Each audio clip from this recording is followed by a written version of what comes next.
All right, let me go through a summation of the basic facts and then go through details. This is not new. Quietly, since the 1970s, they have accelerated reopening the old World War II prisoner of war camps, putting in new water and power, keeping them updated and ready. Then under Rex 84, part of it was declassified in congressional hearings, covered in my film Police State 2: The Takeover. But you can just Google Rex 84 FEMA camp hearings, Congress, and it'll come up from 86. In 1990, our insiders in the military told us that the base closures were going to be used for infrastructure protection to build federal control grids that will be local regional capitals over the states and the cities and counties that reside in them, threat integration centers, FEMA command centers. Years later, exactly what our inside sources told us turned out to be 100% accurate. Secretly in 86, under Rex 84, they said we have to train cadres of Army personnel that it's normal. The first conditioning is of police and military, cross-training them, militarizing them, teaching them the public's the enemy. They set up 12 secret federal prison camps in 1986. You can just Google Civilian Inmate Labor Camp Program. You will be on the Army's own website. This is now declassified. And they report it like it's no big deal, where they take federal prisoners and now state prisoners. They've expanded to 24 camps and growing. Remember, with my research, it's only up to the point that I last researched it. It's such a large area to research that most of my news is about a year old because it only comes out later. Our intelligence is massive, but it's all got to be integrated through my brain, and so I'm not perfect. So it's far worse than I'm saying. That's the bottom line.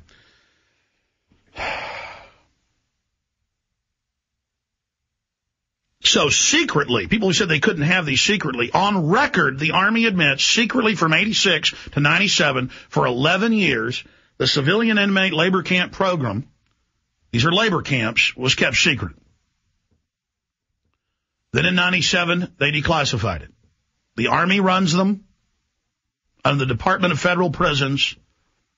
And to beta test it, what they would do is they would tell the prisoners, we'll let you out a few years early if you sign this form. It's contract to agree to go to the camp and to be quiet and not tell family about it.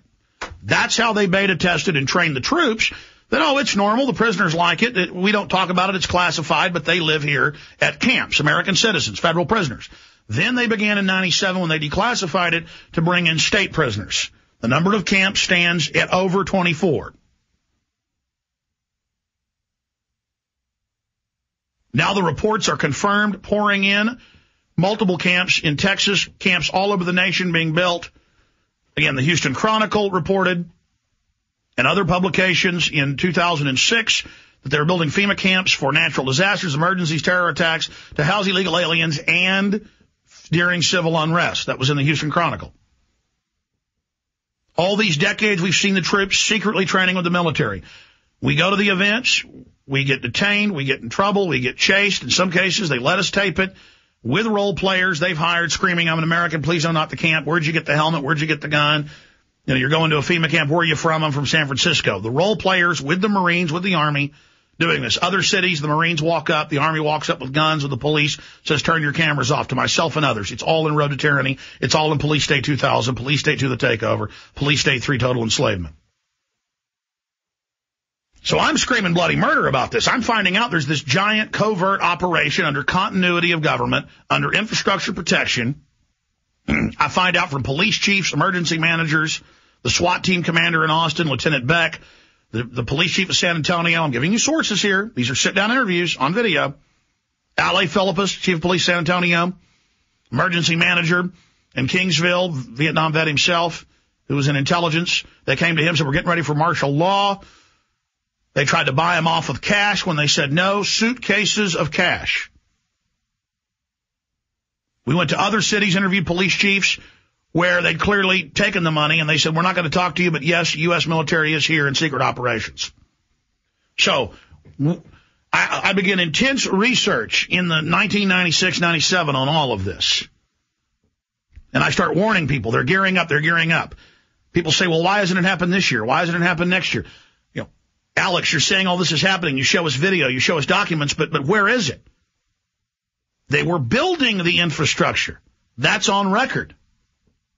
They were finding out which counties, which cities, which officials would go along with them, which wouldn't, which preachers, which pastors, which mayors, which city managers could be promoted to regional government because they would play ball and go along and take the payoffs or the payoffs of advancement or suitcases and briefcases full of $100 bills. This is a Northcom operation. Northcom is in the military literature in 1993. It was not founded in 2002. It is the true government, the military jurisdiction over North America. They've signed deals with Canada and Mexico to use Canadian and Mexican troops here in the U.S. Toronto Star, other publications. Congress bitched last year saying we weren't even informed of this. You're supposed to inform us of this. Again, there's hundreds of points. I'm moving quick here. All of this is going on. All of this is happening. We warn the public they're training the Marines and the Army. The Navy's even creating their own private army. That's in the Navy Times. Private mercenary armies. We tell you those are being prepared. Foreign troops are being prepared. They announced in the SPP Banff Canada 2007 meeting that it's a secret operation and that it will be funded by the carbon taxes and off the NAFTA highways, and that they will use military in each other's countries in the North American system under Northcom. Canadian and Mexican generals then serve and liaison with Northcom. We're in the North American Union. This is seizure by foreign offshore banks. This is a corporate takeover, but they know it's illegitimate, so the people may say no to it. So they've got the military and the police state grid and the federalized local police and local state police to oppress the people when the public finally finds out they've been made destitute in the continent their forefathers conquered. Now, once they build the infrastructure, once they've beta tested the infrastructure, once they've trained the local police, the states, once they know what counties and cities are their friends, because a lot of the training is taking over U.S. cities and counties and courthouses and mock cities for the U.S.